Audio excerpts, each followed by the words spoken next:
The 11th and last art piece in our prehistory set, these are the Terracotta Fragments. They are found, which is pretty important here, over here in the far reaches of the Pacific Island, and they are extremely important to that culture, and I'll tell you that in the context.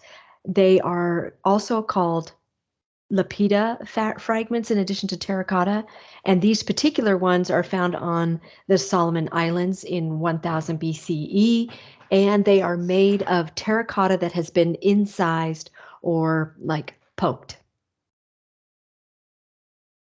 The context that makes these terracotta fragments significant and worthy of being in our set is that these fragments, among many others, thousands of others, prove the migration story into the Pacific.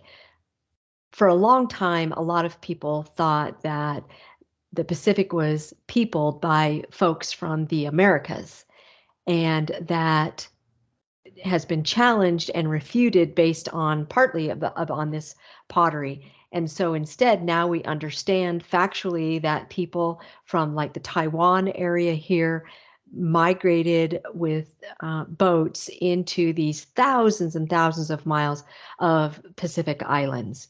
These are a seafaring people, and through the use of this pottery, we prove that their kind of ability to people all of these islands.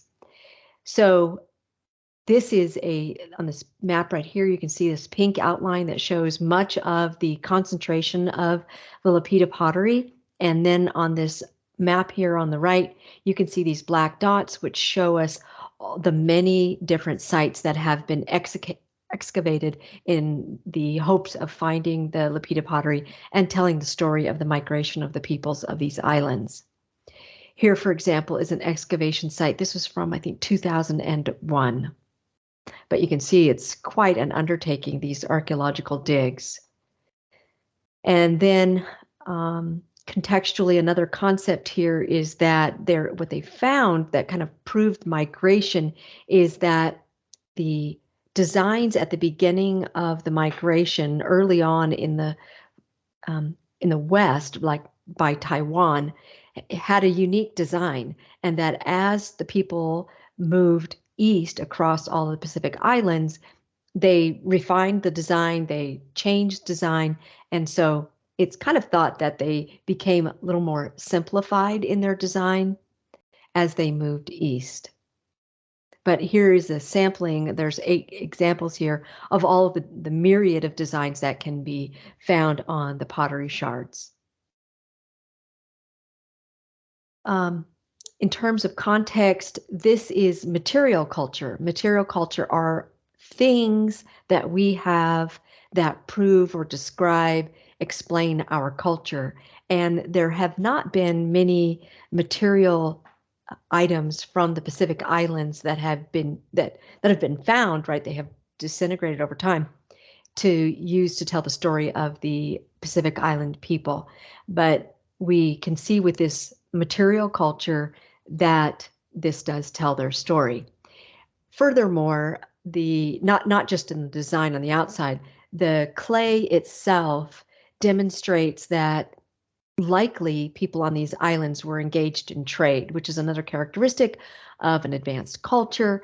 And the concept here is that some of the material in the clay can only be found on specific islands. So this means that these peoples traded amongst one another in order for the similarity of clay to be found. Okay, in terms of form, these are have dentate stamping, and that's like dental. So like the teeth of fish are used.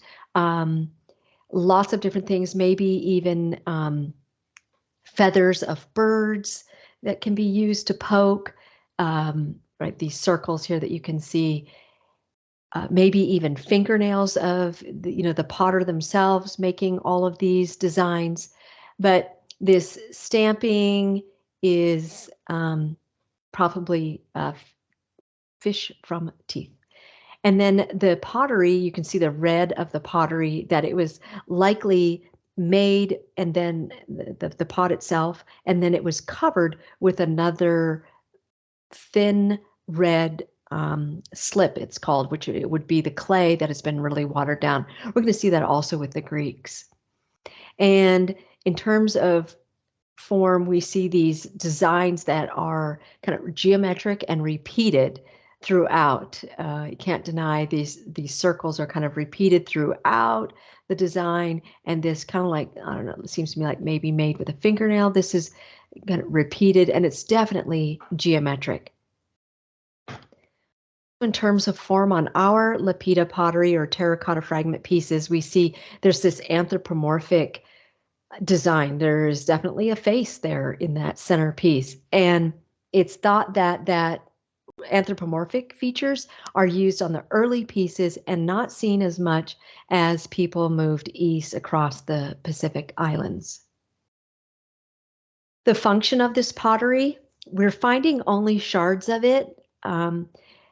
Pottery breaks over time, and but on all of the shards, there's no carbon being found, like that it was used in a fire. So it's not necessarily used to cook, but it's probably used to store food items and possibly used for serving food items, but not necessarily used for cooking. And then kind of a down the road function is, this is our piece from Papua New Guinea. No, excuse me, oh, for goodness sake, New Zealand. And this is Tamati Wakanene, but incredible piece. But can you see the same tattooing he has on his face is also reminiscent here of the terracotta fragments. So definitely influences possibly other art. And this is a tapa cloth, which we have from Fijian Islands. And that too has this same geometric patterning that we see in the terracotta fragments. Okay, so these are terracotta fragments or lapita pottery pieces from the Reef Islands, Solomon Islands in the Pacific. They're from 1000 BCE, made of terracotta that has been incised or poked.